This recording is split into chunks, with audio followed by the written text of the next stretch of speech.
Good morning.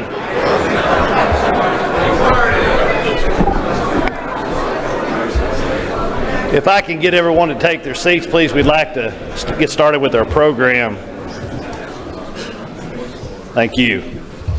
So good morning, ladies and gentlemen, and will the 129th meeting of the National Petroleum Council please come to order. I want to welcome all the members of the council, our honored guests, members of the press and the public. We have a very full agenda today to lead us through what I think will be a very productive meeting and a lot of information to cover. One of the highlights of today's meeting is that we have the honor of having Secretary Brouillette joining us, and I'll make a few more comments about the Secretary here in a few minutes. But before we dive into today's items, the items on today's agenda, I have a few logistical and administrative issues that we do need to cover. First, I want to make the customary safety announcement. There are no scheduled fire alarms today, so if the alarm sounds, we will evacuate through the doors at the back, up the stairs, through the lobby into the street. The rally point will be across the street in Pershing Park. Second, if there's no objection, I'll dispense with the calling of the roll, but I will note that for the members of the council, the check-in at the Buchanan room will serve as our official attendance record. Any member or observer for a member who has not checked in, please do so before you leave to ensure we have an accurate record of today's attendance. Third, I want to note that as in prior meetings, today we have an online audience that will be able to watch the live stream of today's proceedings. The audience includes council members unable to attend today, as well as many of the individuals who contributed to these two study efforts that we'll consider this morning, and we welcome their attendance electronically. And then finally, I have the honor to introduce to you, and for the record, the participants with me at the head table. To my right, we have the Honorable Dan Brouillette, Secretary of Energy, whose remarks you'll hear just shortly. Next is Larry Nichols, who is the MPC Vice Chair. Next to Larry, we have the Honorable Steve Winberg, Assistant Secretary for Fossil Energy and Government Co-Chair of the CCUS's Study Coordinating Subcommittee. On my left is Alan Armstrong, Chair of the MPC Committee on U.S. Oil and Natural Gas Transportation Infrastructure. Next is John Mingé, Chair of the MPC Committee on Carbon Capture, Use and Storage. And finally, Marshall Nichols, Executive Director of the Council, and without whose assistance I could not have made it through the last 3 years. So the first order of business is to hear from the nation's 15th and newest Secretary of Energy, Dan Brouillette. Before being chosen by President Trump as Secretary of Energy, Dan served as the department's second command and chief operating officer. Dan also served as Secretary Perry's designee and the government co-chair on both of the study committees, so he's very intimately familiar with these. And prior to returning to public service, Dan had a successful career in the private sector with companies such as Ford Motor Company and USA, and I wait with great pleasure that I introduce to you the Honorable Dan Brouillette.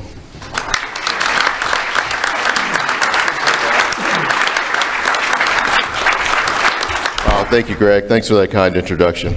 And thank you for the opportunity to speak to all the members of the National Petroleum Council. I want to first say thank you. Thank you for your leadership that you've shown over the last few years and your outstanding service as the outgoing NPC chair. It was an absolute honor for me to work with you, and I really appreciate the good work that you have put in over these past few years. We're going to miss you. I know you're not going very far, but we're going to miss you as chair, so thank you for that. You know, 2 years ago, then Secretary Rick Perry asked the NPC, this organization, to conduct studies on two key energy imperatives for our country.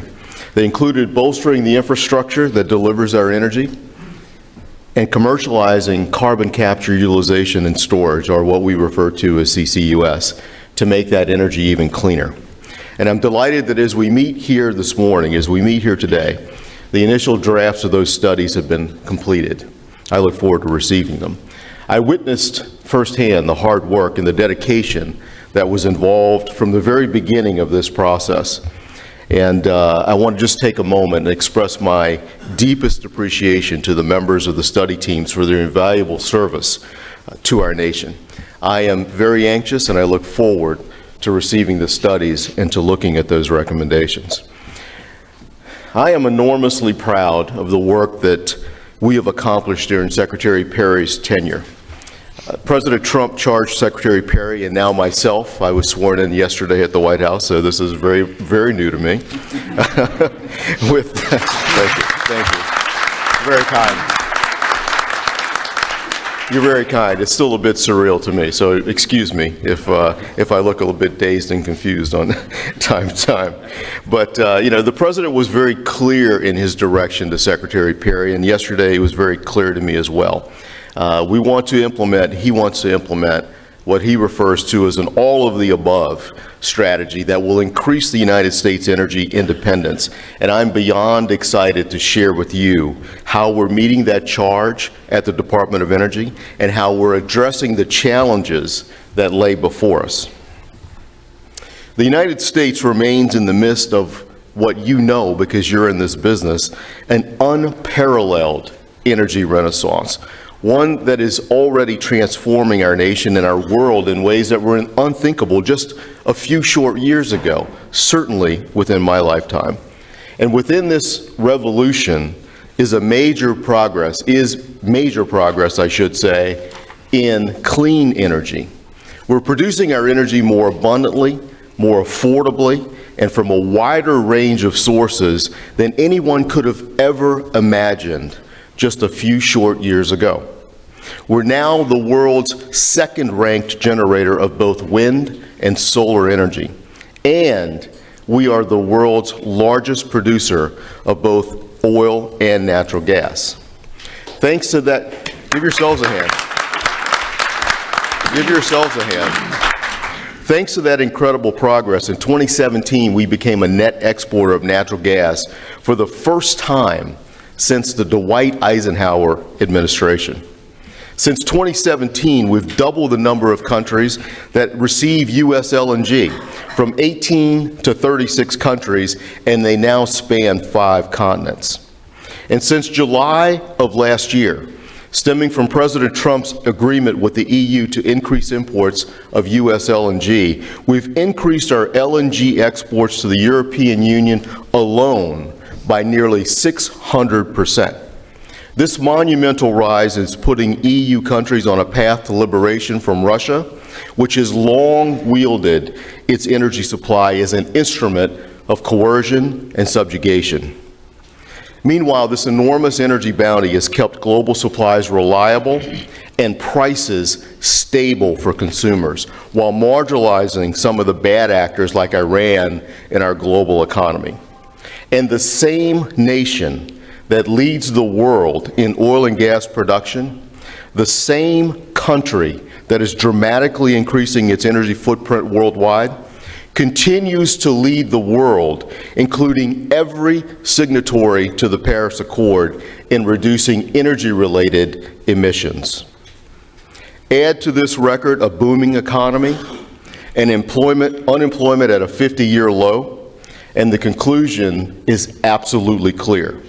We have proven beyond any doubt that we can grow our economy, we can develop our energy, we can make our environment cleaner, all at the same time.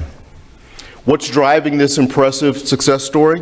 One simple word: innovation. Through innovation, we've increased our generation of renewables, zero emissions nuclear, and low emissions natural gas.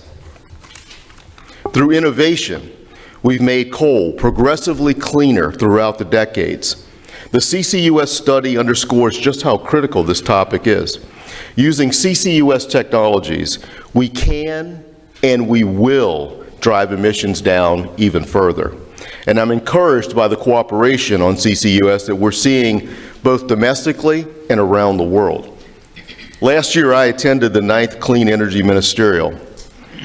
At that ministerial, the United States, Norway, and Saudi Arabia launched a new CCUS initiative to advance global collaboration. And earlier this year, at the 10th Clean Energy Ministerial, energy ministers from around the world and business representatives came together to support increased investments in CCUS.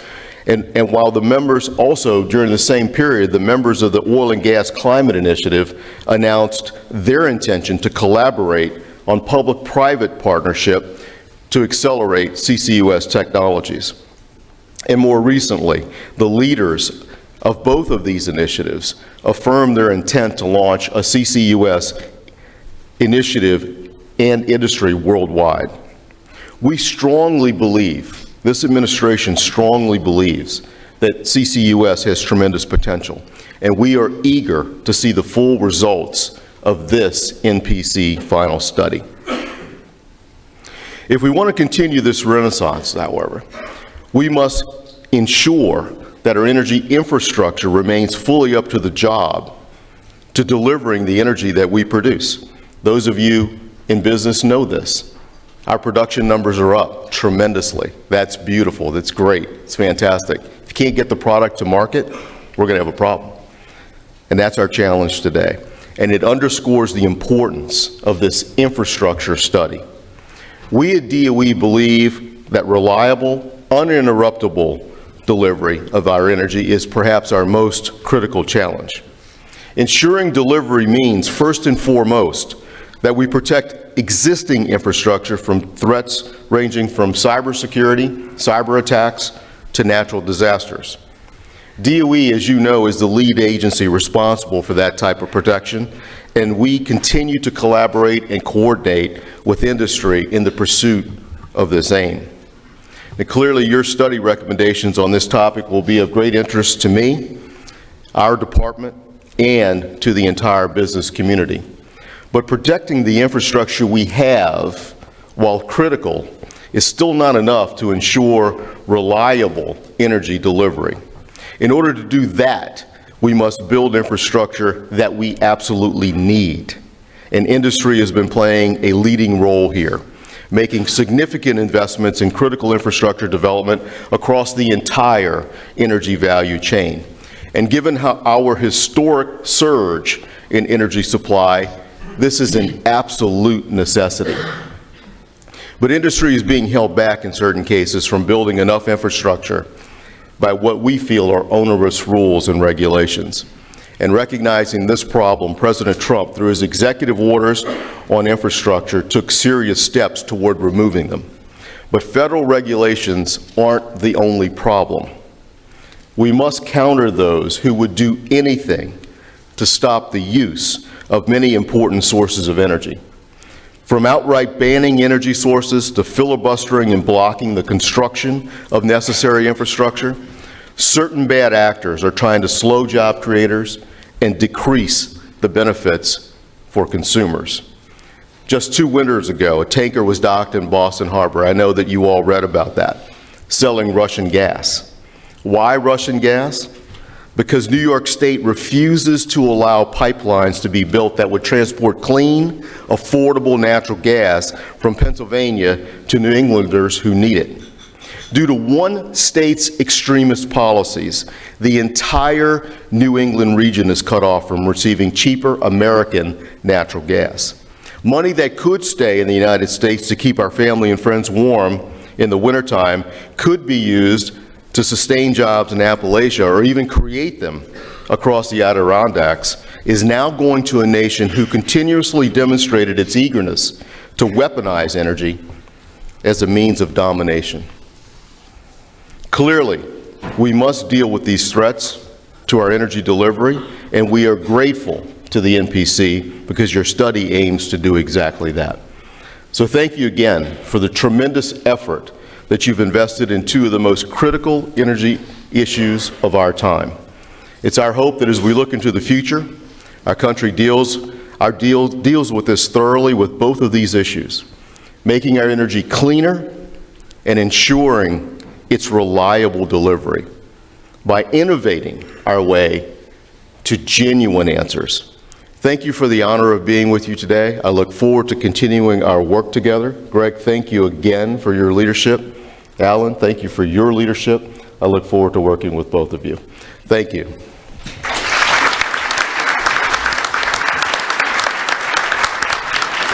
Appreciate it, Greg.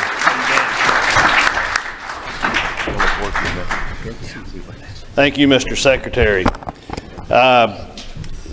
Great remarks. Very great remarks. And as many of you know, as Secretary said, he was sworn in yesterday, and so unfortunately his schedule demands that he goes and talks to the people he's going to be leading directly in the DOE. We thank you so much, and we look forward to working with you in the future. Thanks.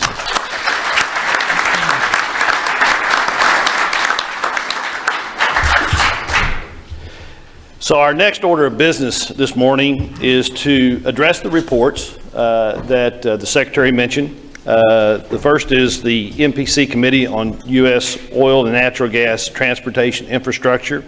We'll discuss the findings and recommendations, and we'll vote on the adoption of the proposed final report. Many members of the Council provided their outstanding leadership as well as significant commitments of their personal time and their organization's resources to respond to the Secretary's request for advice on this important topic. Alan Armstrong, Chair of the committee, will kick off the presentation and the results of this comprehensive study. And I must just say, both for Alan and John, when I asked them to undertake the leadership of these studies, I think little did any of us understand exactly how broad and deep they would actually be. And I'm just glad they're both still talking to me. So, Alan, if you'll lead us off there. Thank you, Greg, and really thanks for the opportunity to get to chair this. This is pretty impressive to see such a large and diverse group of people come together to present such a, what I think is a tremendous body of work that I think will inform us for a long time, and I think provide some very important recommendations. And so I'm just going to provide a real brief overview here on the Secretary's request and how we formed and structured to respond to that, and how the study was guided from the steering committee level. And then Amy Shank is going to come up, and so for those of y'all who are not that close and familiar, that when the chair of the coordinating subcommittee is the one that carries most of the load in terms of leadership day to day on bringing people together on this. And it's really been my pleasure to get to work with Amy and doing that and see what a tremendous job she's done. And as Greg always says, you have a cat herding role, but the problem with that is many of those cats are actually lions and tigers. And so, and no doubt there's a lot of strong opinions on the subject that we took on here. So let me. So this is Secretary's request, and you can see here really at the top where we explain really the existing infrastructure and the need for additional infrastructure is the first topic there. And so think about that. That by itself is a pretty massive undertaking to describe the infrastructure in the U.S. today that we utilize to get products to market. And really everything from pipelines, rail, and marine traffic, tremendous amount of effort that went on to describe that. And just to start there, then of course the effort was to understand what changes were going to occur as supply developed in new locations and markets develop in new locations. And particularly, as we all know, we're lucky enough to have the markets that are now along the coast, which is changing the infrastructure dramatically here in the U.S. Secondly was to review and understand any constraints and bottlenecks that would begin to exist as this was developed, and particularly constraints that might limit our ability to continue to produce and grow our production, oil and gas production here in the U.S.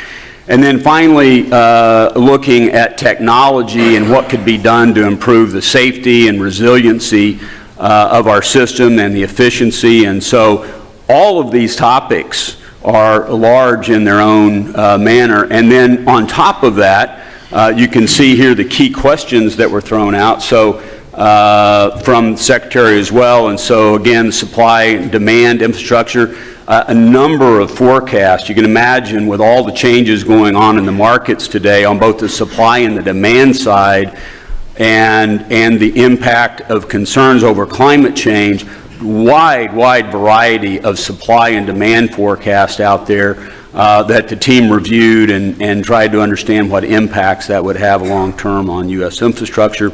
Again, a question about what could be done, particularly the DOE's got some great technical resources, and trying to understand how what both the industry and government can do to continue to support the industry with technology.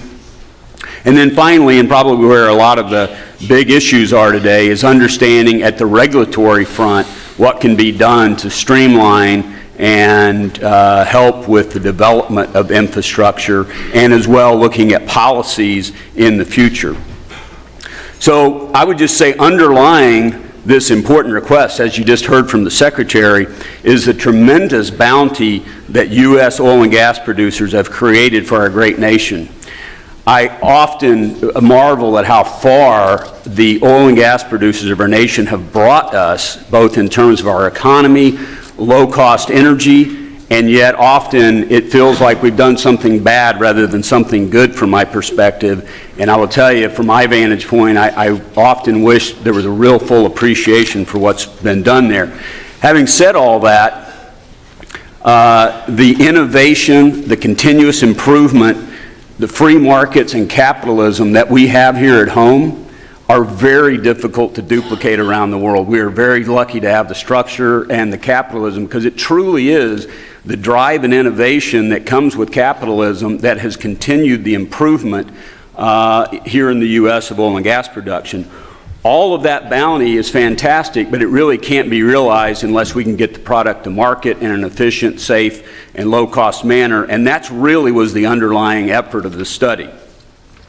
And so we really are in a great position, and we sit and struggle with this issue like it's a problem, and in fact, it's a huge opportunity for us to be in this position today where we're the nation's largest oil and gas producer and trying to figure out how we can continue to help our economies prosper here at home. But importantly, as we look forward to the growing and emerging economies that are going to be looking for ways to grow their economies in a low-carbon environment, the U.S. has a tremendous amount to offer, but we've got to be able to get our infrastructure to the coast to help out on that. So this study really helps illuminate both the opportunity and the need to provide safer, more efficient means to get our great resources to the markets here and around the world.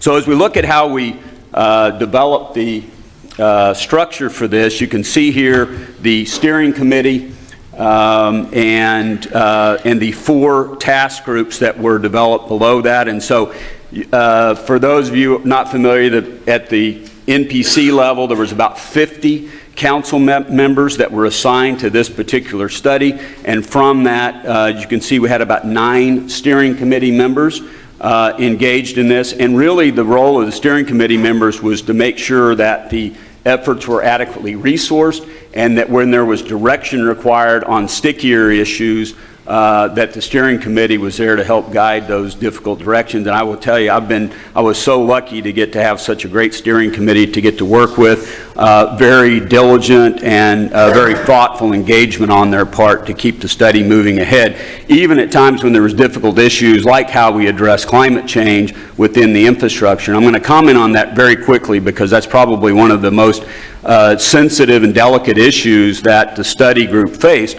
Was that we know from an infrastructure standpoint, we know that the big challenge to putting infrastructure in is concern over climate change. And the ambiguous nature of NEPA and some of the policies for permitting today allow the indirect impact of climate change to get into every single major permitting project. And so we really chose to not ignore that issue. We could have ignored the elephant in the room, but in reality that really is the primary issue that causes opposition to infrastructure today. And so we addressed that, and you'll hear from Amy precisely how we addressed that. But I want to thank the steering committee and the whole study council for being supportive of the direction that we took on that. Also, when I did get the chance to work with Secretary Brouillette as the co-chair for this, I want to thank him as well. And then finally, the leadership of the coordinating subcommittee, Amy, Shank, Kristen Drew, Sean Bennett from the DOE, Chris Freitas and Jim Slutz from the MPC all did a tremendous amount of effort to keep the study moving ahead with about 300 different study members. The task groups were divided into 4 task groups, and you can see here supply, demand, and resiliency was the first task group. Infrastructure mapping and analysis was second, and that was a bit of a hot potato. That is a major undertaking, and thank goodness to both Exxon and Chevron for bringing the resources to pull that together, because that was a massive undertaking of data and analysis. And then finally, the group that we referred to as PSLO, which is the Permitting, Siting, and Social License to Operate group. And I will tell you that that group was the one that wrestled with a lot of the more difficult issues and the more sensitive issues around climate change and the permitting process around that. And then finally, the technology group that looked at a lot of really interesting technologies that could be brought to bear, along with a lot of help from the DOE on that. So I want to thank the leaders of these task groups. They did a tremendous job for us and fought through some pretty difficult decisions as we move the study forward. And now you can see why. This is the diversity of the study teams. You can see here about 300 members, and you can see less than half of those working in the oil and gas business directly, and so a very wide variety of individuals. Most of the major oil and gas companies were certainly included in this, a lot of state and federal government experts as well as NGOs, all coming together to try to put something together that allows us to move jointly ahead rather than continue to have a very divided perspective on how we permit and install infrastructure that we all recognize is needed to move our great nation ahead. So that brings me to the report structure, and you can see here this is pretty simple. This is centered around the 4 task groups that I just provided. A transmittal letter that will go to the Secretary as a cover to this document, a preface, the executive summary, that's a pretty lengthy document by itself, and the body of the work, which I will tell you has a very large thud factor to it. But it is an amazing document, and if you take the time to distribute that around your organizations as that comes out, it's a tremendous reference document. A lot of great recommendations and findings in it, but as well there's some tremendous reference that's been pulled together in that document. So with that, I just wanted to say a big thank you and introduce this, and I'm going to introduce Amy Shank, who next time I come looking for somebody to take on a little special extra project, she's going to be running, but has done a fantastic job, and I really appreciate her leadership.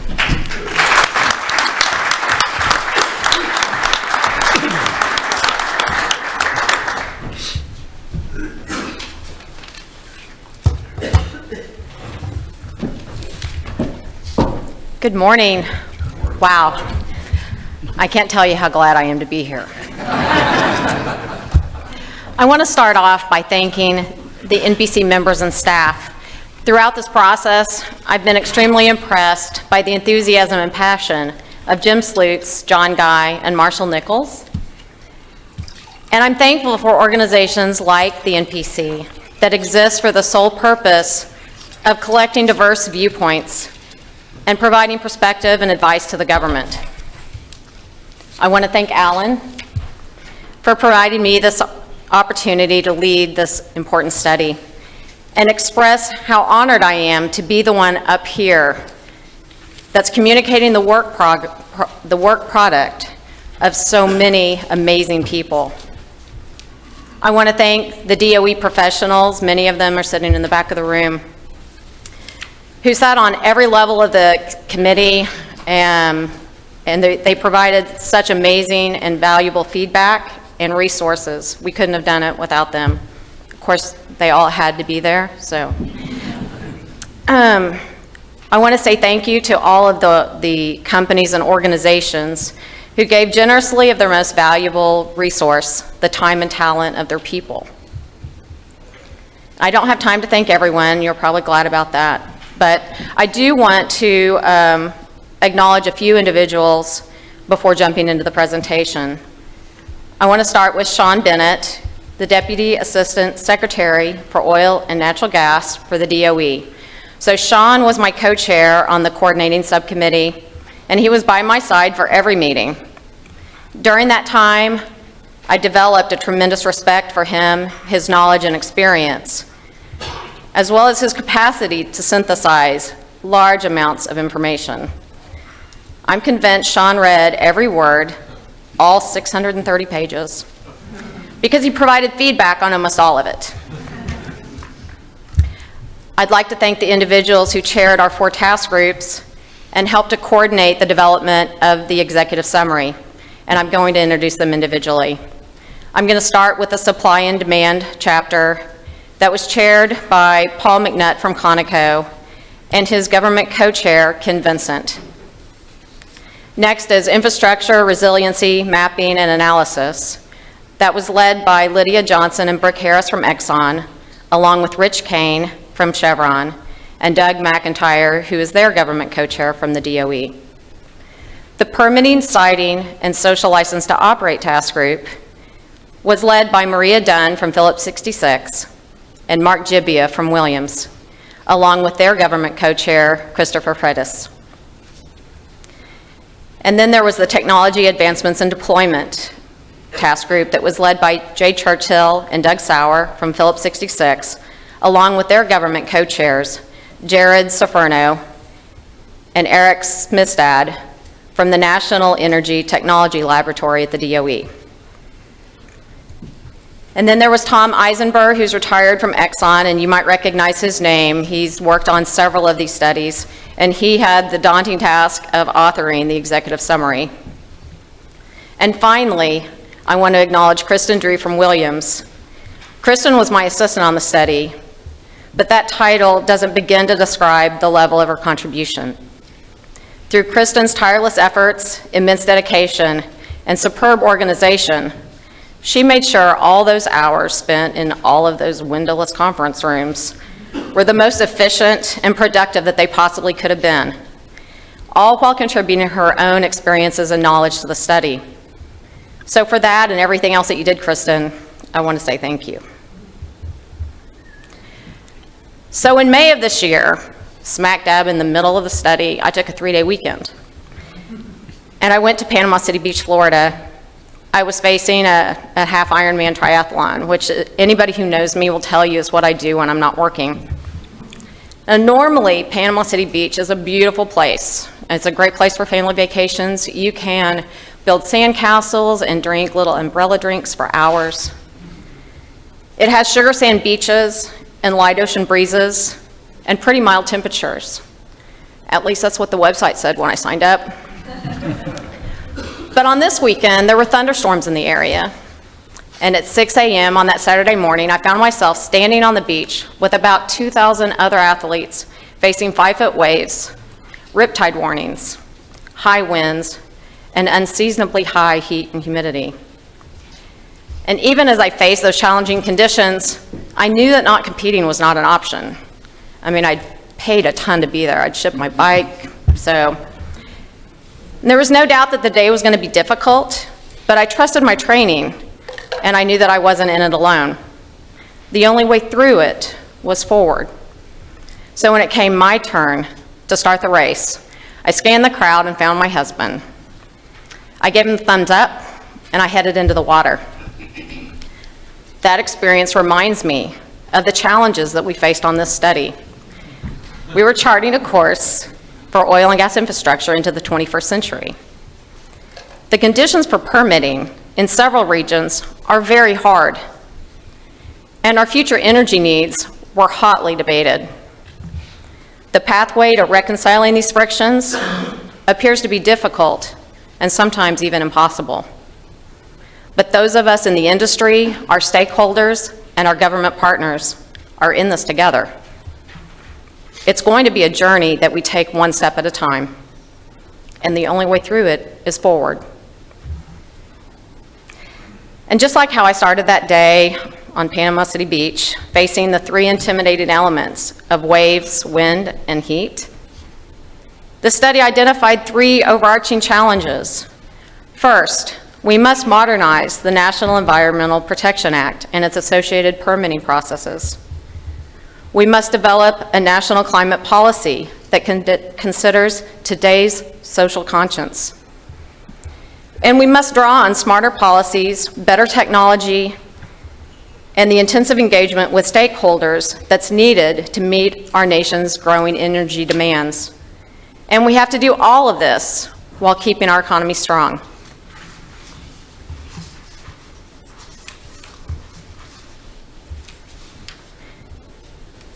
Dynamic delivery, America's evolving oil and natural gas transportation infrastructure, analyzed multiple supply and demand scenarios. Can we go to the next slide? They're not.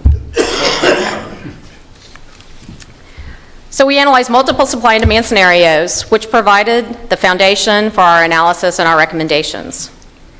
You won't be surprised, as Secretary Brouillette and Alan Armstrong both indicated, that the U.S. is now the largest producer of oil and natural gas in the world, and that it's provided phenomenal and historic economic, environmental, and reliability benefits.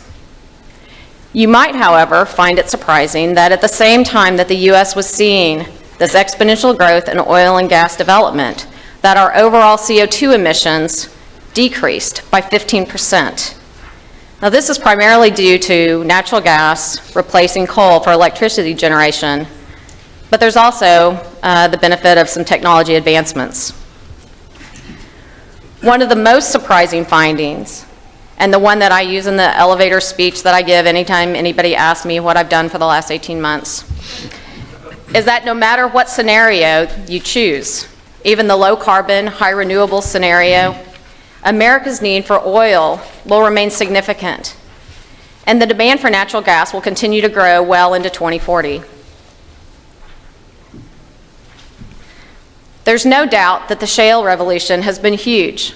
It wasn't that long ago, and I think we can all remember, when the prices at the pump were at all-time highs, and the industry was scrambling to build LNG import facilities.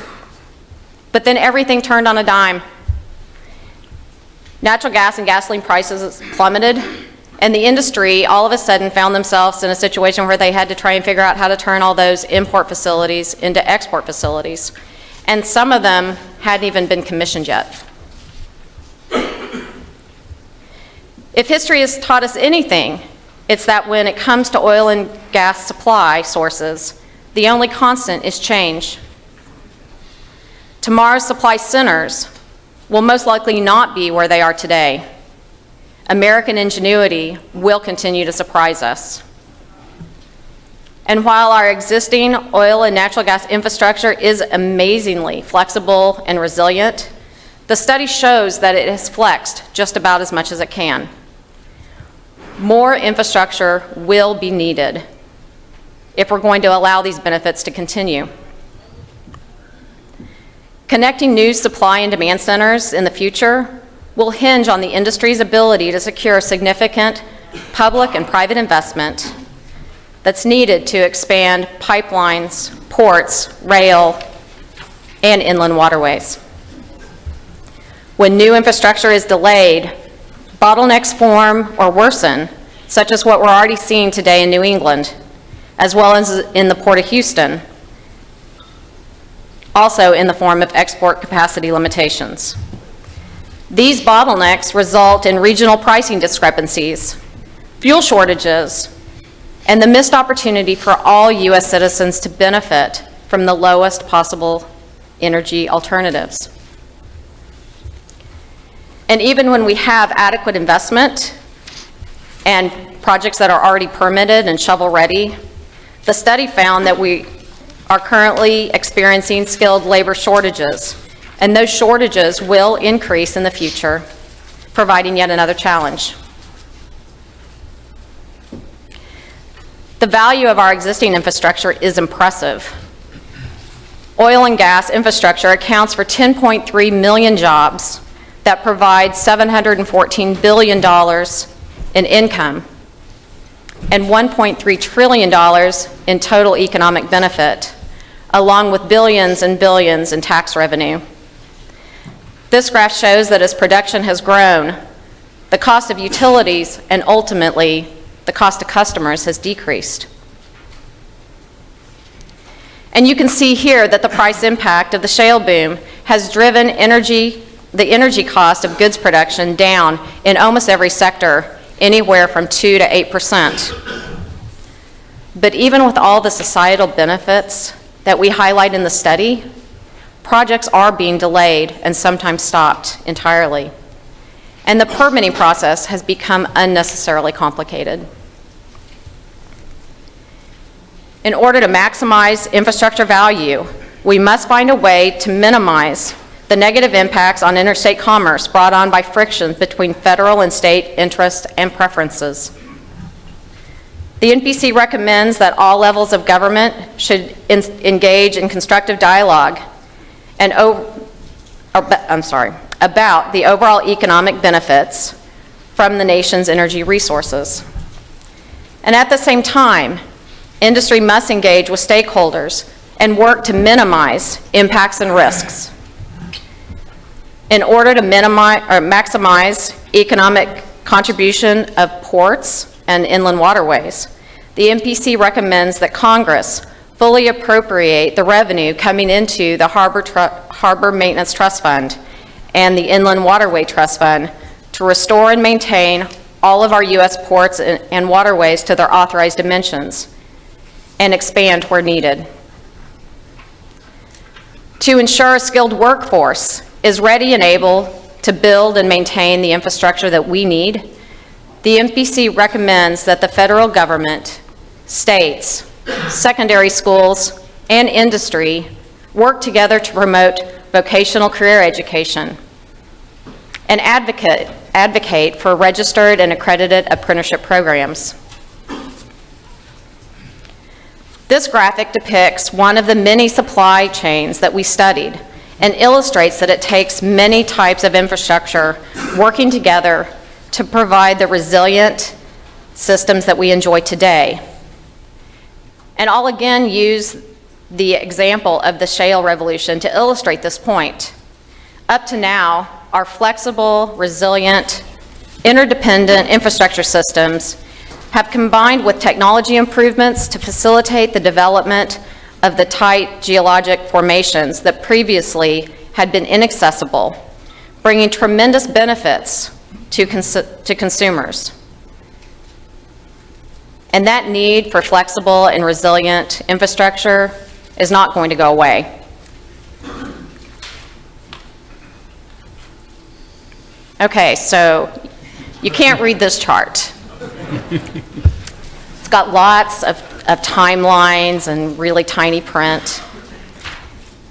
And we actually knew that that was going to be the case, and it was actually on purpose. So I'll give you a second to soak in the complexity. This chart represents what can be required in the permitting process for a linear project like a natural gas pipeline. And it's included in the study to highlight our 9th key finding, that overlapping and duplicative regulatory requirements, inconsistencies across multiple federal and state agencies, and unnecessarily lengthy administrative procedures have created a complex and unpredictable permitting process. It's Exhibit A. The dynamic delivery report includes several recommendations to improve what I call this spaghetti mess. But the top 3 are, first, the need for better coordination between federal and state governments. And we recommend the use of a nonpartisan, non-for-profit association of state and territorial environmental agency leaders called the Environmental Council of States to facilitate a common agreement between federal and state Environmental Protection Act reviews. Second, the MPC recommends the development of a master model structure for state permitting and coordinating permitting approvals. Having 50 different permitting pathways is difficult to navigate, to say the least. And we must have better collaboration for linear projects like pipelines and railroads. It would be extremely helpful if states identified one single point of contact for permitting coordination between impacted state and federal agencies. Some states already do this, and it's shown to be beneficial to both the states and the project developers. Because the U.S. Army Corps of Engineers plays a key role in almost all infrastructure projects, we have 4 recommendations impacting them, and they're all designed to help a highly decentralized agency provide more consistency across their districts. The recommendations are a bit technical, but they generally involve identifying lead districts, implementing rulemaking to provide more consistency across those districts, the establishment of a single point of contact for each major project, and providing more certainty around when the Corps requires notice and comments on federal environmental laws before construction begins. Now, we recognize that the executive branch and Congress has been working together to try and improve the permitting process for years. And the new one federal decision is something that we'd like to see continued, although it could be improved and then possibly codified. One federal decision is an executive order designed to reduce the environmental review time for major infrastructure projects to no more than 2 years. Congress passed the FAST-41 Act and created FIPSI, which is an interagency permitting committee designed to help expedite projects. The MPC finds that these bipartisan efforts present positive steps, but they could be improved through more effective consultation with industry and others regarding what's working and what's not. So the NPC recommends that Congress reauthorize FAST-41 for another 7 years, but with the following improvements. We recommend expanding it to include all federal energy infrastructure projects. We'd like to see the inclusion of incentives for states to comply. FIPSI should be utilized to get states to do their reviews concurrently with the federal reviews. And once the process has been deemed to be working well, we'd like to see the sunset provision eliminated. Another key to successful siting, construction, and long-term operations of oil and gas infrastructure is effective stakeholder engagement. The Permitting, Siting, and Social License to Operate Task Group held multiple listening sessions with various stakeholder groups and Indian tribes with the idea to identify current gaps and best practices. As a result of these sessions and our research, the MPC recommends that infrastructure companies better utilize best practices for early and enduring engagement with all impacted stakeholders, all individuals, groups, and governments. Companies should provide education and increase awareness regarding the needs and benefit of infrastructure and how concerns are addressed through the safe design, construction, and operating practices. And they should work together to encourage the adoption of policies for responsible energy development. Our industry really does have a good story to tell, and we should do a better job of telling it. One particular set of stakeholders that have been increasingly active are the individuals and groups that connect the development of oil and gas infrastructure with the negative impacts on climate. The MPC recognizes the dual challenge of providing affordable energy while addressing the risks of climate change. And while we share the concern that climate change is a serious issue requiring action, we believe that fighting individual projects in the courts is an ineffective way to get the change that's needed. The MPC recommends that all oil and gas infrastructure companies strive for outstanding environmental compliance records and continue to work to reduce emissions from their operations. We list several programs in the study that the industry can use to demonstrate and highlight their performance and progress in this space. But good environmental stewardship should be a minimum expectation. We have to recognize that the voices about climate change are becoming stronger and have been successful in challenging, delaying, and sometimes even stopping infrastructure projects. The trend is expected to not only continue, but to increase in intensity as long as litigating the permitting process is seen as the only way to drive the policy debate. If we truly want enduring improvement in our permitting processes, Congress should clarify that greenhouse gas assessments under NEPA for oil and gas infrastructure projects be confined to emissions that are proximately caused and reasonably foreseeable.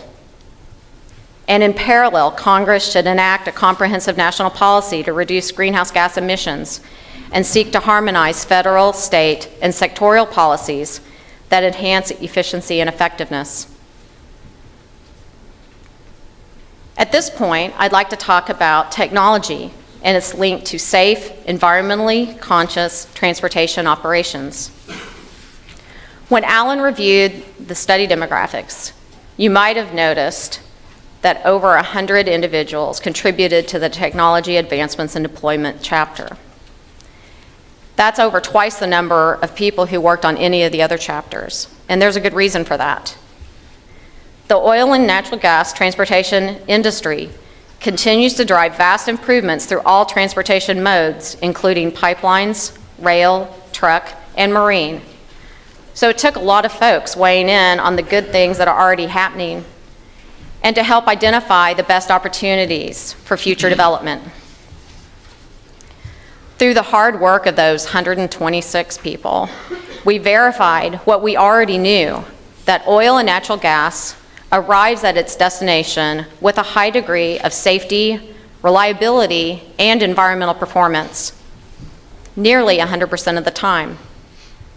But incidents have happened, and we can do better. The oil and gas infrastructure companies are dedicated to continuous improvement and are working to find a path to zero.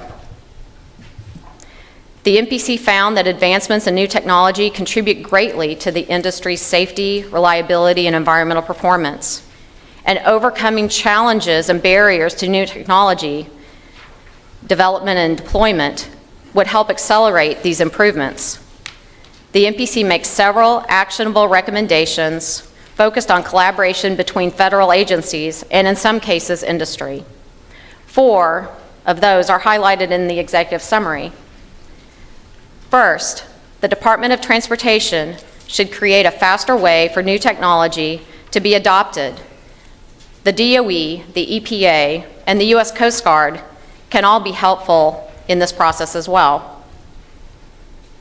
Second, we should be more willing to test drive new technologies through pilot programs. Congress should authorize DOT with the support from industry to help develop these programs. Performance-based rules should also be tested to allow more flexibility for companies to demonstrate that they are enhancing public safety through the application of new technology, especially in the areas of pipelines, storage, and LNG facilities, where the evidence already shows that this is the case. Third, the MPC recommends the establishment of research consortiums to prioritize promising research opportunities, establish better technology readiness processes, and prioritize ways to field test new technologies. There is a role for oil and gas companies along with the DOT, DOE, and the EPA in this effort. And finally, FERC and state agencies should work together with DOT, DOE, and others to promote laws, regulations, and public-private partnerships that support cost recovery for oil and natural gas pipeline safety research.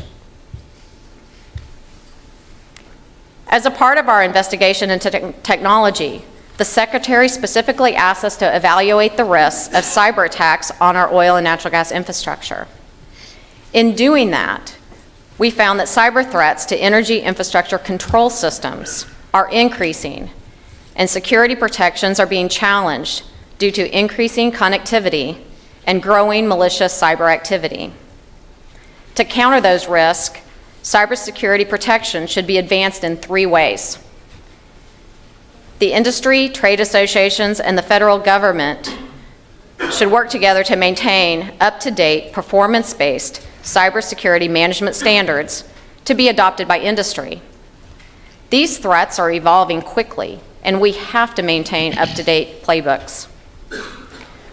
We recommend that the Departments of Homeland Security and Energy increase their capabilities and resources so that they can conduct independent, secure cybersecurity assessments and audits prioritized on critical infrastructure. And third, we need better collaboration on the research and development agenda in the area of cyber threats. The DOE, working with industry in concert with the Departments of Defense, Homeland Security, and Transportation, should establish a collaborative process and identify and prioritize research and development aimed at sector-wide protection against nation-state and advanced threat actors. So in conclusion, when it comes to the status of our oil and natural gas infrastructure, I find that our nation is in a place not unlike where I found myself on that beach back in May. The waves were huge and the water was scary. Before I even started swimming, I saw people throwing in the towel and being brought back to shore. Once I got out there, I noticed several people were hanging on to buoys. They were unable to move forward or back. They were just waiting to be rescued. And as I made the final turn at that big red buoy and headed to shore, I paused to yell some words of encouragement to the people who were hanging on there. I tried to rally them because I knew that we could do it together. And on the way back in, I could feel the current as it was pushing me forward, but then pulling me back. And there was a period of time, it seemed like a really long time, that I wasn't moving at all. But I kept repeating the mantra in my head, just keep swimming. And eventually I started passing the smaller buoys again one by one. And before I knew it, I was crawling out of the water and climbing onto my bike to complete the race. I started the day with a daunting task in front of me and lots of uncertainty as how it was going to go. I was aware that there were still plenty of challenges ahead, but after the swim, I knew I was making progress. The oil and natural gas infrastructure industry is in a race of its own, and it's not going to be easy. It's going to be challenging to do what's right for the environment, the economy, and the American people, and it's a formidable balancing act. But this study provides the NPC's best advice on how to succeed in that endeavor. Thank you so much for your attention and your interest.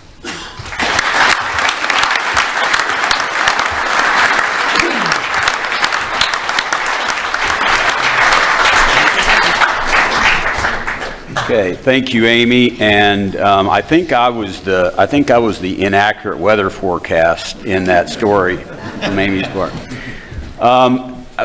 I'll just now open it up for discussion on any of the content from the members of the NPC and see if there's any desire to discuss that. We've got Amy and her team available to help out with that. So any discussion or questions on the study? How do we change New York's mind? Well, Williams is at the forefront of that issue, and I would just say that I think it's very evident that there's a big opportunity in New York, both in terms of into New York City to reduce emissions in New York City and to provide growing economy. So it really is one of the first times, frankly, that people are really starting to make the connection between a pipeline and that little blue flame and low-cost heat in their homes. And so actually I think there's some real positives to come out of that, because historically a lot of consumers have thought about pipelines as something, just a tool of the oil and gas industry, and they don't really connect it to them at the retail level and the consumer level. And so the particular projects that are going on up there right now are really indications of that. And so I think the local real estate developers, the folks trying to develop the economy there in New York City are getting very vocal on that issue, and I think that's exactly what we need to do to draw attention to the approvals of that. Thank you for that question. Yes, Jim? I'm wondering if the committee looked at hydrogen at all, just with some of the growing discussion around injecting low levels of hydrogen into the existing gas pipeline network, how that might influence these recommendations. Take that. So we didn't look at it all that much. I guess I would rely on our technology advancements group to confirm that. However, I did hear it mentioned quite a bit in the CCUS study, so I'm going to punt that to our CCUS colleagues because you'll get a little bit of that in that study. I can tell you that within the infrastructure companies, that is certainly something that's on the horizon, and something that's very interesting because it allows for a congruence of concern over carbon and a low carbon environment, along with excess renewable power when times where it's not needed. So it's really a powerful way of storing energy, and certainly something that we as Williams are looking at. Other questions? Okay. Seeing none, Greg, I'd like to move that to the full council that, and on behalf of the committee that was formed for the study, that we adopt the report subject to the final editing and approve making the study's topic papers available on the NPC website. And so I will make that motion and look for a second. Thank you, Alan, Amy, Kristen, Sean, and all the many others that participated in the study, and for the leadership just in this important work. It's assembled what I think is truly a very, as you can tell, comprehensive report, many pages, many hours. I have a motion that the NPC approve this report subject to final editing, approval of the transmittal letter to Secretary Brouillette, and to make the study's numerous topic papers available to the public through the NPC website. Can I have a second? We got a second. Are there any additional discussions? If not, we have a motion. I'd ask all those in favor, please say aye. Aye. And any opposed, say nay. With that, the motion carries and the report is adopted without objection, and thank you very much for that. We'll now move on to our next report to be considered is from the NPC Committee on Carbon Capture, Use, and Storage. As with the infrastructure study, many members of the council provided their significant leadership and personnel to prepare the response. And in fact, in the case of John, he extended his retirement, I think, about 8 or 9 months. I think he's going to celebrate today that retirement. John Mingé chairs this committee on CCUS, and he'll lead off the presentation as a result of their efforts. John, please. And I'm also glad he's still talking to me.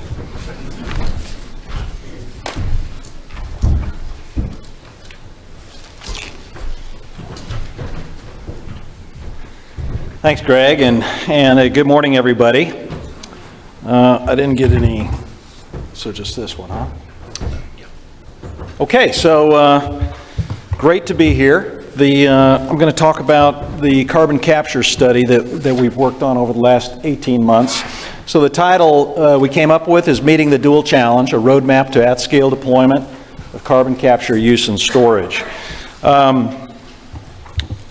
The Secretary of Energy requested us to study and to define the potential pathways for integrating CCUS at scale into the energy and industrial marketplace. The Secretary didn't define what at scale meant, and so we actually got to do that, and I'll tell you what that is. But he asked us to consider technology options, readiness, the market and the market dynamics, the economics and financing, cross-industry integration and infrastructure, the policy, legal, and regulatory issues and barriers that are out there, the environmental footprint, and public acceptance. And we've done all that. If you broke it down, there's really 5 key questions that the Secretary asked us to look at. And these are listed on the slide. So he wanted us to look at the energy demand and both energy demand and forecast, but also the emissions forecast. And then what are the environmental benefits that come from the application of carbon capture, use, and storage? You know, what are the R&D, technology, infrastructure, and economic barriers that must be overcome to deploy CCUS at scale? How should success be defined? What are the actions that should be taken to establish a framework that guides public policy and drives investment from the private sector? And what are the regulatory, legal, liability, and other issues that need to be addressed? You know, I said to other groups that when I read this letter over and over again, setting out the request from the Department of Energy, that as you read it, as I read it, you could feel a sense of frustration that came from the Department of Energy. You know, after all, they had been studying this, investing in carbon capture, use, and storage for 20, 25 years. And if you looked at the results, the U.S. is clearly a leader. The U.S. has, and Cindy will cover this, there's all kinds of reasons that we can be hugely proud of the success that we've had in the United States of America with carbon capture. And it's primarily, though, the only value chain that really works is CO2 to EOR. And if you look at the scale, it's pretty small, 25 million tons per annum. And for those of you that don't know all the numbers, if you look at the world's, the global emissions that come from fossil fuels and industry, it's about 36.8 billion tons of CO2 per year. The U.S. portion of that is about 5.3 billion.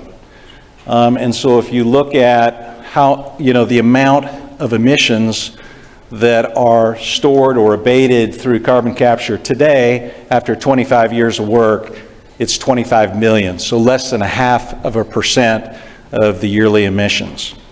So pretty small scale. The other thing, you know, as I came in, I was no expert at carbon capture, use, and storage. I could spell it. I knew of it. I knew a little bit about it, but not very much. And so one of the first things you do is I did is start reading the reports. And I read a lot of reports. And they are thick, and many of them are boring. And many of them are reports that I found myself wanting to understand more. I wanted to understand the what, the why, how, the detail. And I found myself a bit frustrated. And there are many, many of them, and I read a lot. And I came away looking at, from the DOE perspective, you got a stack of reports like this, but there's only 19 projects in the whole world that are at scale. 10 of those are in the United States, 25 million tons per annum. And it's kind of that old adage of, you know, big hat, no cows. And so our job was to figure out what we needed to do for wide-scale deployment and to grow this and to actually put together a plan. So we have the group that came together have written a comprehensive report. I believe it's the most comprehensive report ever written on this subject, and many other people who have worked on this believe the same way. It covers these 5 areas. It provides the energy and emissions landscape. It goes through a detailed cost analysis and provides economics on CCUS across all of the industrial sectors. It really dives into the enabling factors and what is existing policy today versus what needs to come. It goes into the technology. We covered it in 5 areas: capture, transport, storage. We had a separate section on EOR and use. Very well written. And finally, the Secretary asked us to pull all this together into a roadmap, into a plan that would actually drive wide-scale deployment of CCUS. We defined wide-scale deployment of CCUS at about 500 million tons per annum, so 20 times what we have today, which is about 10% of the U.S. Current emissions. And we came at it different ways, but one of the things that I was interested in is to see the most recent IEA study that just came out a couple weeks ago. And within that study, they have a lot of different scenarios, but one of their scenarios is a sustainable development case. And within that case, there's a number of wedges: efficiency, renewables, nuclear. But when you get down, and then they have a wedge for carbon capture, use, and storage. And the wedge out to 2050 is 9%. Well, 9% of 5 billion would be 450 million tons per annum in America. We're coming up with 500, so it's in the game, and it's close. When you look at that, and I have a bullet point on this later, but most people, in fact, most people in our study, if you said 500 million tons per annum, do you know what that means in terms of the amount of infrastructure? Most people don't. Well, that is 13 million barrels a day of capacity. Okay, and our production in the United States of America today is about 12.5 growing to 13 million. So we are talking about infrastructure requirements that equal the amount of production that we have in the United States. It's huge. So it is a big, big opportunity. It's a big, big challenge. Now, one of the things the steering committee, when we got together early on, they gave me some really good guidance. They said, we're not going to write a report on climate. That's not what we've been asked to do. We're going to talk about, but we as an industry respond to markets. And markets are driving demand for lower carbon products. They are driving demand for lower emissions. But we all recognize that the world's energy demand is going up 25 to 30% over the next 20 years. And it's going up because of population growth and people are moving out of poverty into the middle class.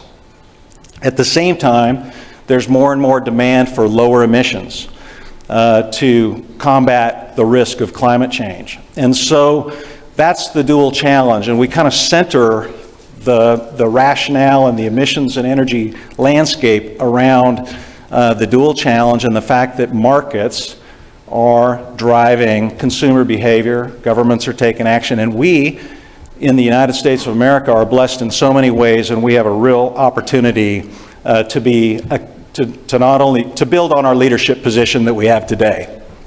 On the economic side, Sandy's going to cover this in detail, but we spent weeks, if not months, doing very, very detailed work on the costs of carbon capture, use, and storage.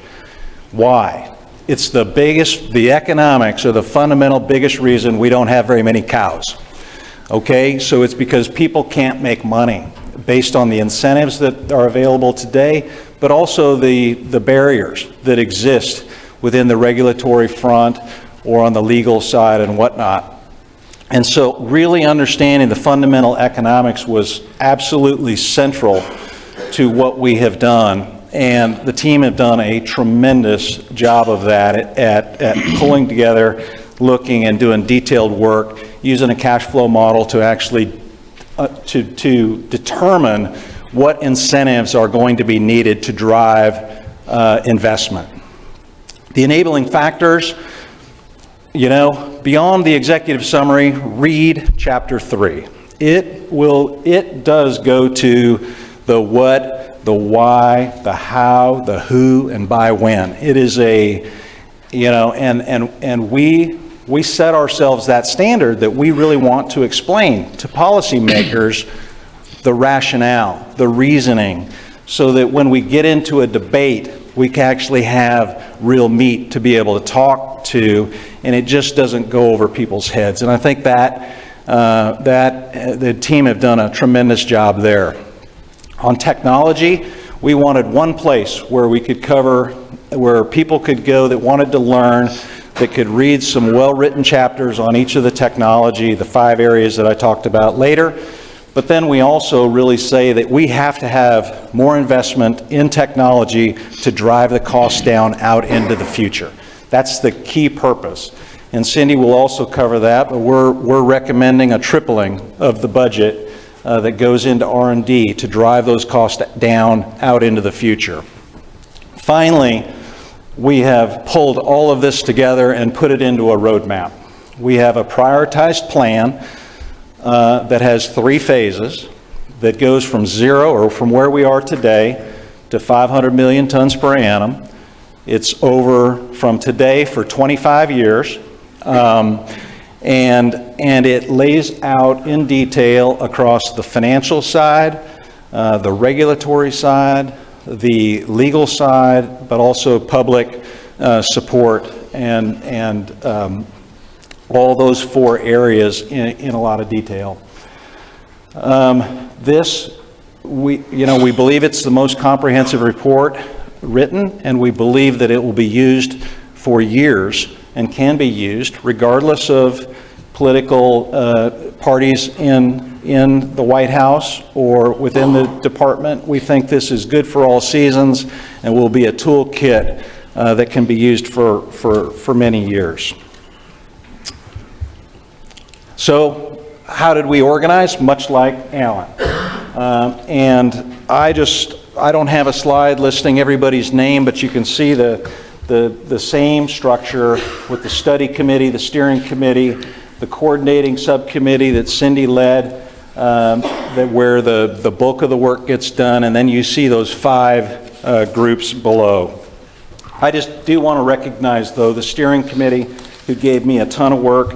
Christy Craddock, I saw her last night, but I haven't seen her this morning. There's Christy. Jack Futcher from Bechtel. I didn't see Jack. Joe Gorder, Valero. Kim Green from Southern. Yep, good to see you. Vicki, I don't know if Vicki made it. Vicki Holub. Yep, Paul Kipsgard. I know JF is sitting in for Paul. Richard Newell. Where's Richard? You were here last night. There you are, Richard. You're supposed to be sitting up front. Gretchen Watkins. I haven't seen Gretchen yet today.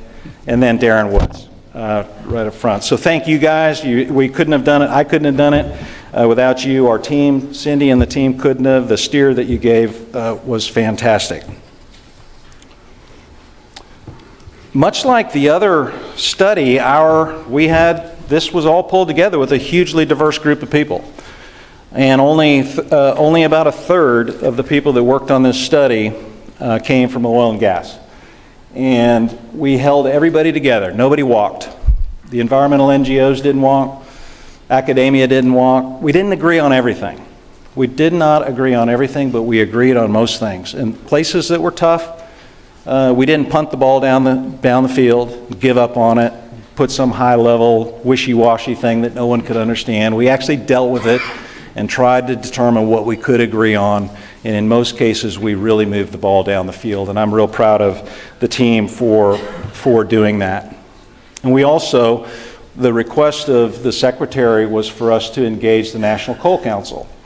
And we did that. And we had good overlap within our team, within Cindy's team, because we had over 300 people that were participating from 110 different companies. But we had a lot of overlap with companies that are also on the National Coal Council. So I decided, okay, what's a summary of this? And what would it mean if we were able to deploy CCUS at the scale that we're talking about, the plan? What would happen if we could actually deliver this plan, this roadmap? Well, we'd be moving from 25 to 500 million tons per annum. Our infrastructure build-out would be equivalent to 13 million barrels a day. We'd have an incremental investment of $680 billion, and we would have created 236,000 jobs and added $21 billion a year to GDP. That seems like a lot of cows to me, and that would be small hat, big cows, I would say. Anyway, what's it going to require? It's going to improve policies. What we have today won't cut it. It's why people haven't been investing. It's very clear, and we lay that out. We're going to need to have increased financial incentives, and Cindy will go through that and walk through the cost curve and give you the reason why. Regulations are going to need to be simplified, and barriers are going to have to be broken down, and we're going to have both with the agencies doing some work, but also legislation, Congress. We're going to need broad-based innovation and technology development, really targeted at driving down the cost out in the long-term future. That's going to be needed. We're going to have strong collaboration between the industry and government. And finally, we're going to have to, out in the public, we're going to need to build more support and more understanding and confidence that CCUS is a safe and reliable method and manner to go forward to meet the dual challenge. So with that, I'm going to hand over to Cindy. Cindy, you and your team have done an amazing job, and I look forward to hearing the findings and recommendations.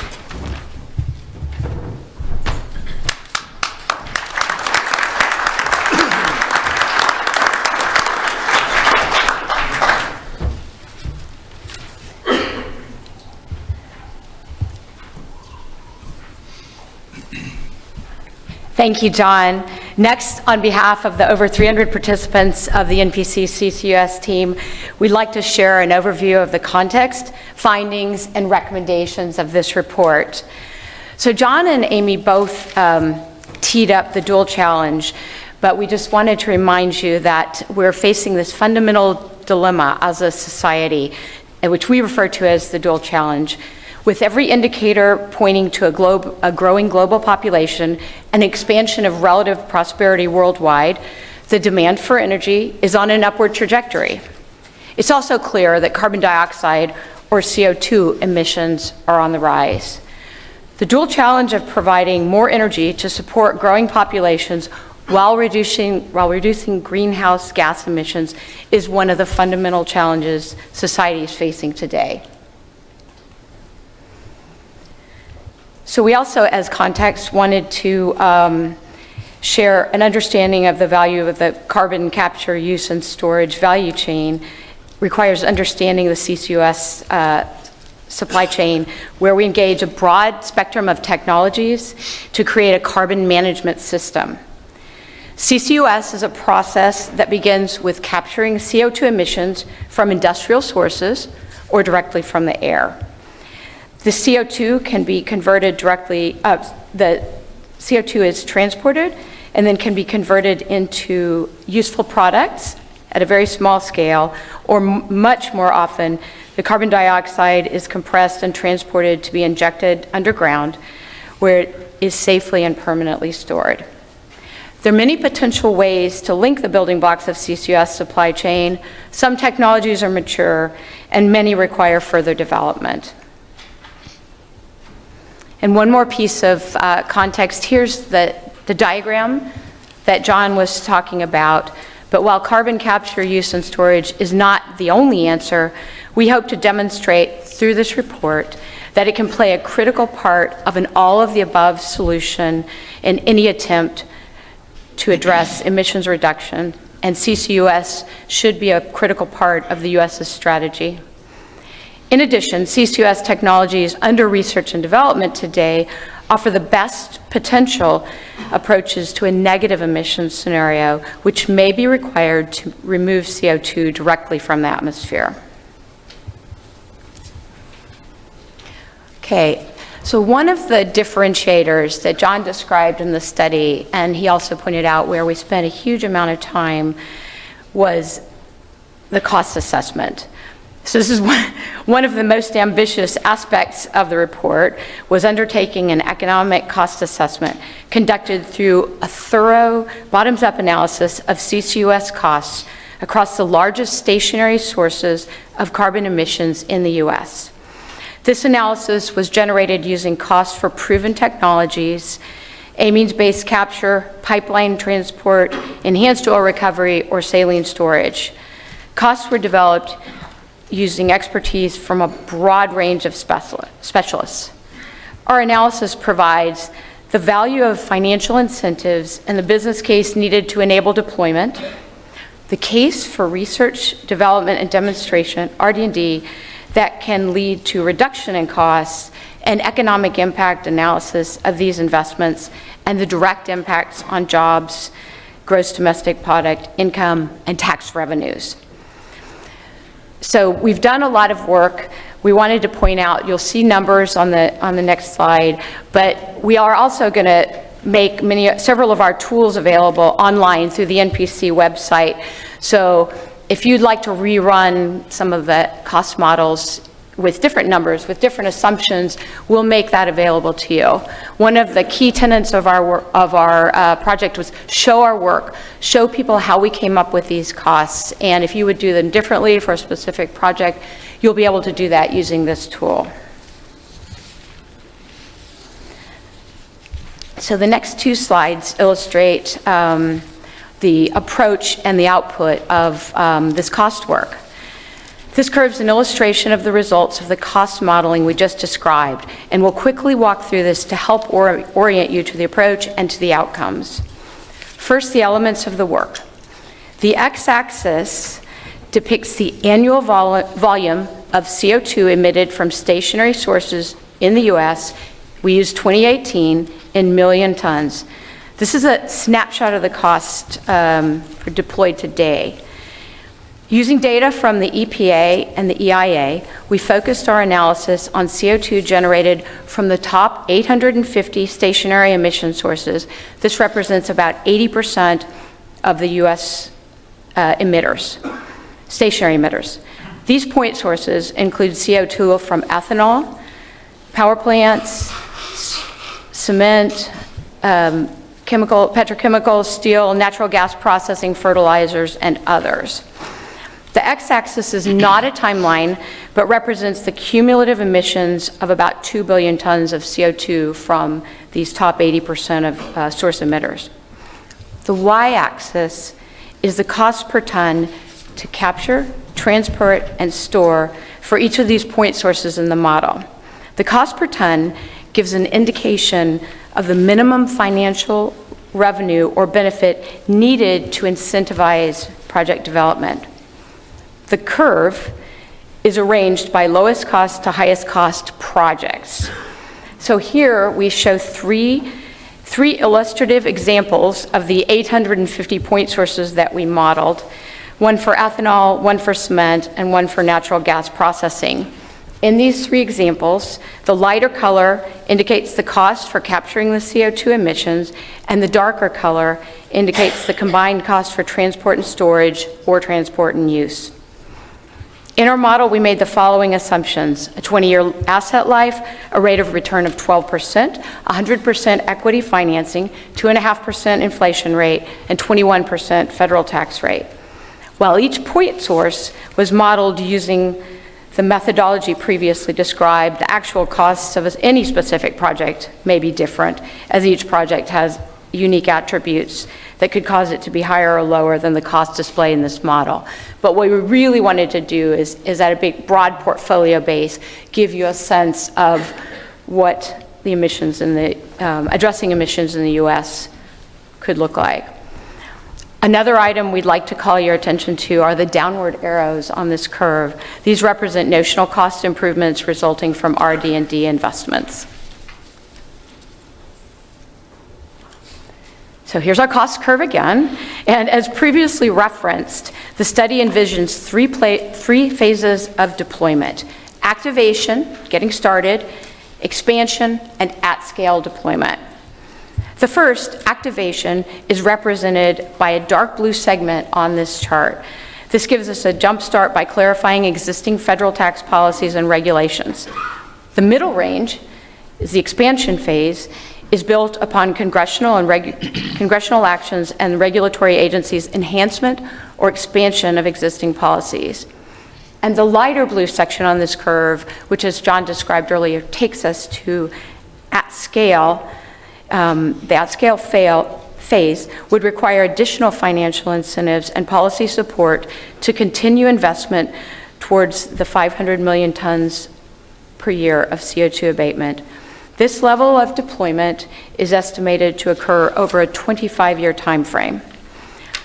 And as previously noted, this analysis uses proven technologies with known costs.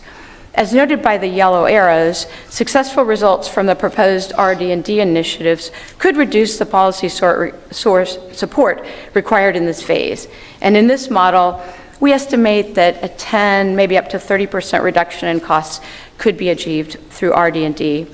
These cost improvements could be greater or smaller, but we look to RD&D and learning by doing to unlock the full potential of these technologies out in the future. So now we want to tell you our story.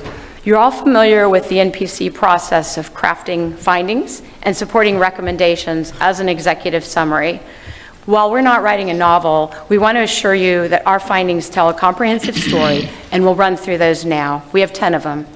Our first 4 findings frame the case for building CCUS at scale in the U.S.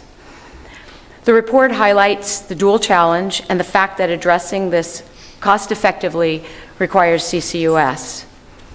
Beyond a benefit to reducing emissions, this report identifies increasing deployment of CCUS as an economic benefit to the nation, creating new market opportunities, jobs, and capabilities. Indeed, we're already the world leader with about 80% of the world's current CCUS capacity, 25 million tons per year, and around 85% of the global CO2 pipeline, about 5,000 miles. Infrastructure of CO2 pipeline infrastructure. Our RD&D is already well underway with a significant investment through the Department of Energy of about $4.5 billion over the last 20 years. We have the beginnings of a meaningful public policy infrastructure, although admittedly, it's not sufficient yet to drive wide-scale deployment. Our next finding is that sort of beginning phase on the cost analysis that we showed earlier, and we described using the cost curve. The report is underpinned by 3-phased approach, and it starts with what we call the activation phase. This phase is focused on actions from federal agencies. For example, the IRS and the U.S. Treasury can focus on clarifying existing policy and regulations. The EPA can work to enhance and strengthen the Class 6 well permitting process, and the Department of Interior and individual states should clarify rules of pore space access and ownership. This will take away one big obstacle, uncertainty, and these actions could help double the U.S.'s CCUS capacity over the next 5 to 7 years, driving us to about 60 million tons of CO2 captured and stored per year. The map on this slide portrays industry in its infancy, with local CO2 emission sources being delivered to nearby subsurface storage sites, primarily through enhanced oil recovery. During the activation phase, a total of about $50 billion in CCUS investments is estimated. These investments and multiplier effects are estimated to support about 9,000 jobs annually and $1.4 billion in annual GDP. The activation phase expands the baseline and should also increase public support, enabling us to move on to what we call the expansion phase. Recommendations underpinning the expansion phase will require Congress and regulatory agencies to expand and to extend existing policies and strengthen the legal and regulatory framework for CCUS projects in the U.S. Recommendations underpinning this finding include expanding the use of tax credits and financial tools for CCUS projects. There are also recommendations to fund improvements in well permitting processes, as well as additional regulatory reform at the federal and the state levels, focused on pore space ownership, long-term liabilities, and infrastructure development. These actions could result in yet another doubling of CCUS capacity within the next 15 years to a cumulative capacity of about 150 million tons of CO2 per year. The map on this slide portrays the potential expansion of CCUS sources and sinks that could be enabled across the U.S., and we see more CO2 being transported to subsurface storage as well as EOR. During the expansion phase, an incremental $124 billion in investments is estimated, totaling about $175 billion. This level of investment will support over 42,000 annual jobs and $1.4 billion in annual GDP. Phase 3, at-scale deployment, in our view is 25 years away, but it's achievable with further increased support driven by federal policy. Using proven technologies and today's costs with operational improvements, we foresee the need for a mix of financial incentives to help enable this phase, amounting to about $90 to $110 a ton of CO2.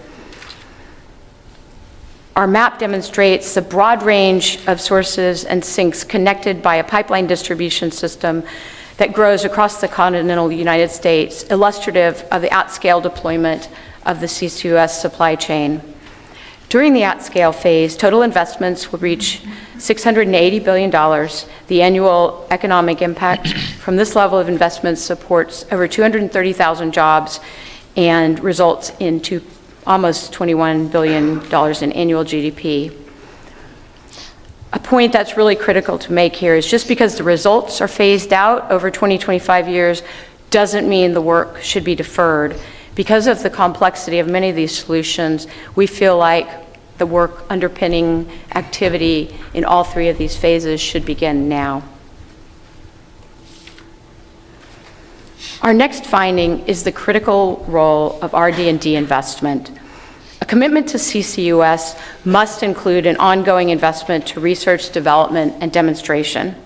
The study describes how CCUS technologies have been developed and builds the case for continued investments in that development. There have been tremendous strides in CCUS technologies over the last 2 decades, driven by public-private research, development, and demonstration partnerships.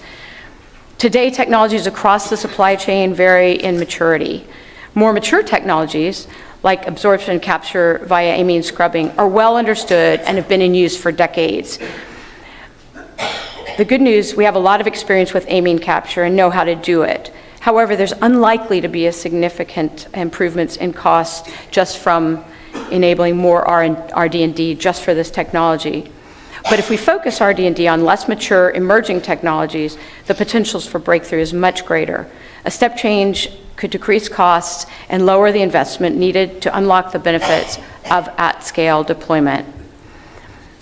RD&D could be a real game changer here in the long term. If the investment delivers at the 30% target level we illustrated on the cost assessment, it would achieve a 10 times return on investment, or about $150 billion in cost savings over the at-scale development cycle. So here's our finding 8 and recommendations. So just as we've seen through a similar commitment to renewables research, additional RD&D will lead to further innovation, performance improvement, and cost reductions over time. That's why our report calls for $15 billion of government-funded RD&D over the next 10 years to support fundamental research, pilot programs, and demonstration projects with a focus on emerging technologies.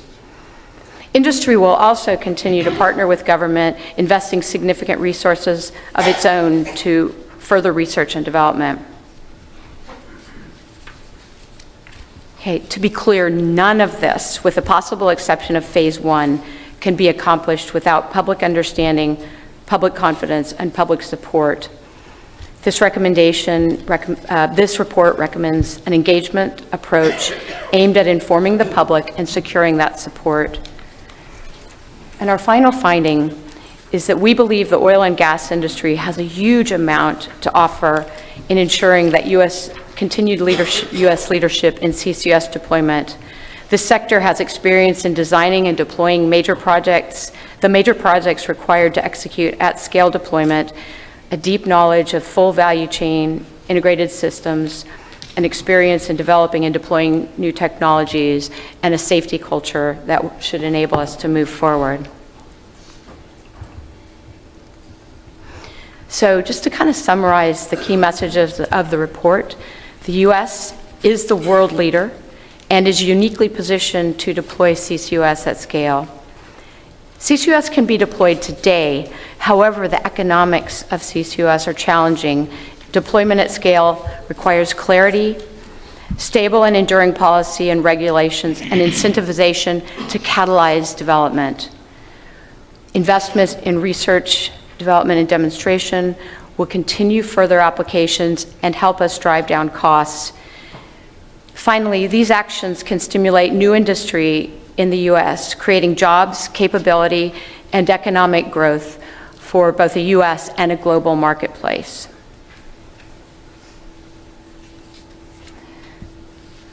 So the next 4 slides offer a romp through the report content and construct.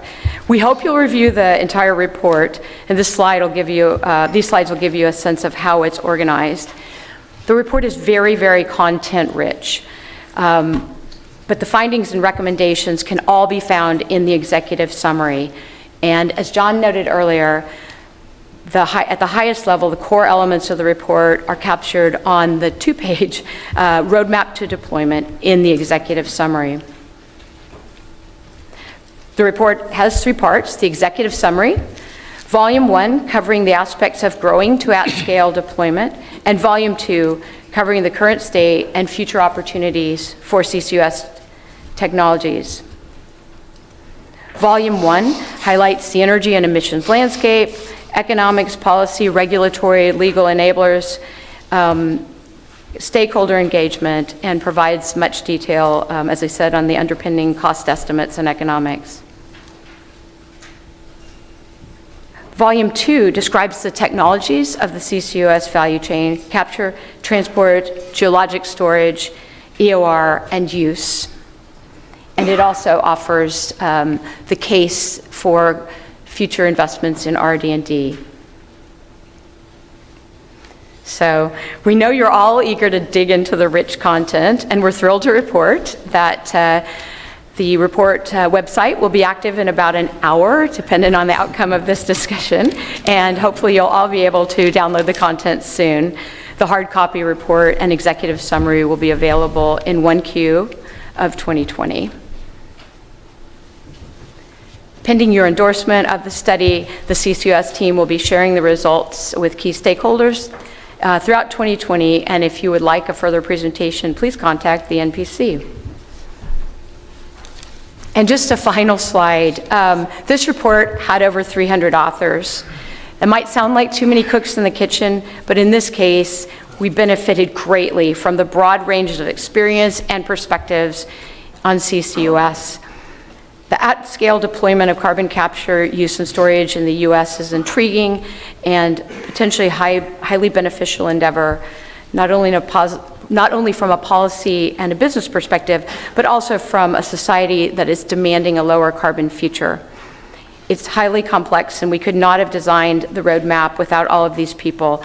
We'd like to close by acknowledging every single one of them for their patience, their support, and their enthusiasm through this project. So I'd just like to do a brief shout out for those of you who were involved in the report construction. Please raise your hands. Just let the room acknowledge you, and that includes Steve Winberg, our government co-chair. So thank you very much.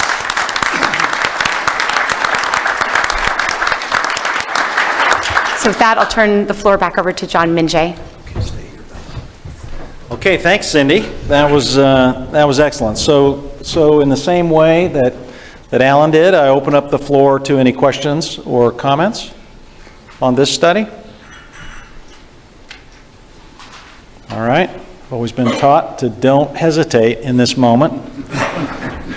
Okay. So hearing none, I think so on behalf of the study committee, Greg, I will move on behalf of the committee that the council adopt the report subject to final editing and approve making the study topic papers available on the NPC website. So again, thanks to John and Cindy and the entire study group. So I have a motion that the NPC approve the report subject to final editing, approve the transmittal letter to Secretary Brouillette, and approve providing the topic papers and the cost curve model to the public through the NPC website. Can I get a second? Second. Thank you. Are there any additional comments or questions? If not, would all those please in favor, please say aye. Aye. Any opposed? So the motion carries and the study is approved without objection. So I want to thank the committee, again, for everybody for all the work. The amount of work that went into this was just unbelievable. So next, we have the opportunity and the honor to hear from Assistant Secretary of Fossil Energy, Steve Winberg.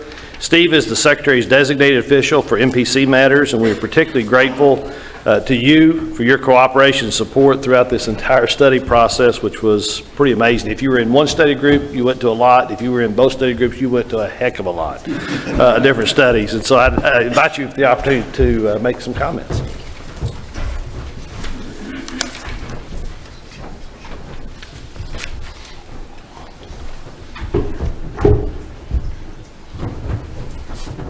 I'm vertically challenged, so I get to come up on this step. Oh, thank you, Greg. I want to thank everyone that's here today with us today, and especially thank the National Petroleum Council. You were all instrumental in developing these significant and valuable reports. This has been a long process, but we wouldn't be here today without the contributions, the commitment, and quite frankly, the plain hard work. I had the opportunity to sit in on a number of the sausage-making meetings, and here's what I observed. You get a bunch of type A people in a room with a lot of varying ideas, and one of two things happen. Either sparks fly and people go off and nothing happens, or people buckle down and work together. And John made reference to that about the differing opinions, and I saw that. I saw it firsthand in a number of these meetings. And because of that, because of people's willingness to sit down and work through their differences, we have two very rich and robust reports. And for that, I thank you. This is going to greatly help the Department of Energy and other agencies in the federal government as we move forward, because they lay out the pathway to improve the nation's oil and gas transportation infrastructure and to deploy commercial CCUS technologies at scale in the U.S. energy and industrial marketplace, but also these studies are going to help not only here in the U.S., but around the world as well. And they do represent a call to action for industry, Congress, and federal agencies. Many of the recommendations in the reports align with the Department of Energy's mission and our research and development priorities, and they will inform our ongoing work. So I'd like to discuss for a few minutes on areas where the department is uniquely suited to contribute to achieving these reports' objectives. And let me start with infrastructure. The infrastructure study provides insights on the challenges to infrastructure development and highlights the importance of strengthening the nation's oil and gas infrastructure to provide reliable and affordable energy to consumers. This aligns well with the administration's energy goals and DOE's priorities. I'll start with the midstream technology R&D. We're developing tools and technologies to reduce losses in natural gas delivery infrastructure, to enhance operational efficiency of natural gas supply and delivery infrastructure, and to improve pipeline integrity. We've also been focusing on risks associated with crude by rail, and finally, we're looking at the development of field technology testing centers to evaluate the innovative technologies to detect, to accurately locate, and then measure the methane emissions associated with the natural gas supply and delivery system. Moving on to integrated analysis. In response to the President's executive order on promoting energy infrastructure and energy growth, the Department of Energy and other federal agencies have been examining economic and other effects associated with infrastructure roadblocks in different regions of the U.S., including the Northeast and the West Coast. And DOE will continue to provide analysis on topics relating to energy infrastructure. We get to LNG permitting. DOE plays a crucial role in regulatory approval of LNG exports. To date, DOE has authorized the export of more than 38 billion cubic feet per day of natural gas, primarily spread across 15 large-scale projects in Louisiana, Texas, Maryland, Georgia, Mississippi, and the broader Gulf of Mexico. 5 large-scale LNG terminals are already exporting, with one more expected to have its first export any day now. Currently, the U.S. has capacity for 7 billion cubic feet per day of LNG capacity. That's online. By the end of 2020, we estimate that will be at 10 billion cubic feet. And we have about 14 billion cubic feet either online or under construction. So from where we are today, we will be doubling LNG export capabilities over the next several years. Ladies and gentlemen, that's pretty remarkable. Last year, we issued a rule to expedite the permitting of small-scale exports of natural gas, including LNG.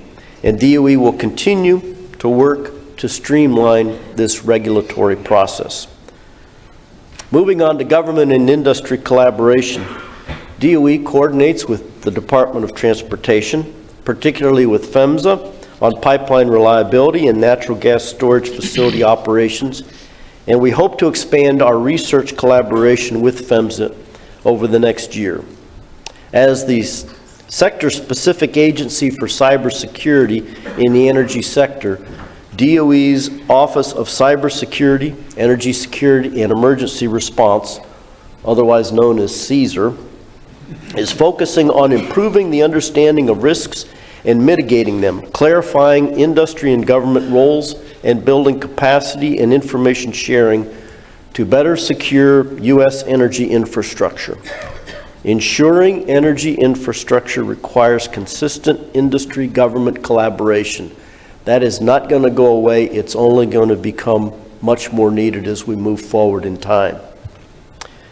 So moving on to the CCUS study, a number of the recommendations in that report can help drive DOE's research program agenda and enhance DOE contributions to interagency coordination and collaboration with our many stakeholders. Specifically, DOE has a role to play here in 4 critical areas. And I'll start with science and technology. DOE's carbon storage R&D program has significantly advanced the global CCUS knowledge base with a diverse portfolio of applied research programs. And our broader CCUS program has successfully deployed various large-scale CCUS pilot and demonstration projects, and we continue to build upon those significant achievements so that we can test, mature, and prove CCUS technologies at the commercial scale. Most recently, we announced approximately $110 million in federal funding for cost-shared CCUS R&D projects. And the goal that we have in place at the Department of Energy is to reduce the capture cost by 50%, notionally down to about $30 per metric ton of CO2. That will be the capture cost. When we get to that point, and I am confident that we will, I believe it can become cost-effective. Business can take over on the CCUS, and the government can get out of the way and let business do what it does best, and that is to innovate. Let me move on to interagency coordination.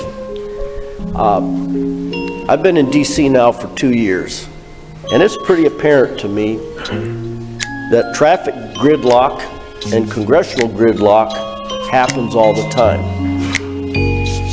What I've also seen is that in the regulatory space, there's no such gridlock. And when it comes to writing excruciatingly complicated regulations, this town excels. Amy Shank's very colorful diagram, I think, is an indicator of the ability of this town to excel. So, DOE is working closely with federal agencies to try and coordinate all aspects of this regulatory effort that's going to take place primarily in CCUS, but also in the transportation piece of this NPC effort. And so my goal is to try and work with our sister agencies to try and uncomplicate things as much as we possibly can. We're never going to completely uncomplicate things, but to the extent we can, I will tell you that that is what my goal is. And more specifically, we are working with the Treasury Department on the IRS regulations for 45Q. I can't promise that they're not going to be complicated. I can't speak on behalf of Treasury. But what I can tell you is that we are working with them on a very regular basis. We are hearing what you tell us. We get a lot of people coming in talking to us about 45Q. We're listening, and we're talking to the IRS, and I hope that you are as well, because we need to get these regulations in place so that we can actually go about the business of commercializing CCUS. And finally, engaging state governments and stakeholders. DOE has a pretty long history of collaboration and productive working relationships with states on CCUS. We work directly with state governments and through state-led initiatives such as the State Carbon Capture Working Group, the Southern States Energy Board, the National Association of State Energy Officials. These state-based efforts have complemented R&D efforts such as the Regional Carbon Sequestration Partnership, and will continue to enhance new programs such as Carbon Safe. So the NPC reports being announced today provide clear roadmaps to meeting two critical U.S. energy challenges. And the study recommendations dovetail with and will inform the Department of Energy's ongoing efforts to improve and strengthen our oil and gas infrastructure and commercially deploy CCUS technologies. We're committed to continuing that work, and we look forward to collaborating with the NPC and with Congress, our partners, and stakeholders at every level as we go forward. So again, thank you all for being here today, and thanks again to the NPC for developing these important reports.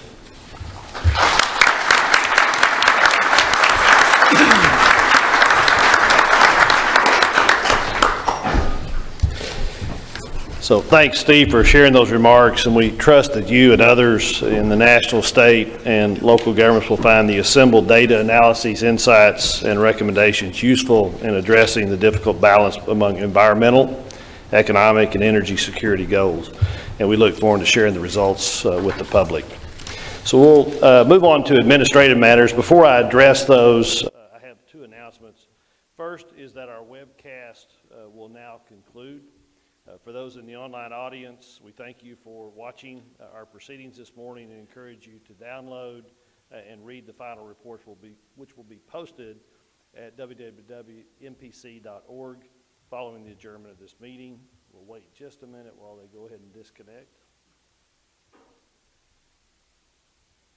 Second, for the members of the media here today, 10 minutes following the meeting's adjournment, the study leaders and I will be available at the head table here to respond to your questions regarding the reports for today's meetings for a short press conference there, and we'll now turn to administrative matters. Our first administrative matter this morning is the report of the Finance Committee. Byron Dunn, Chair of the Finance Committee, will present the committee's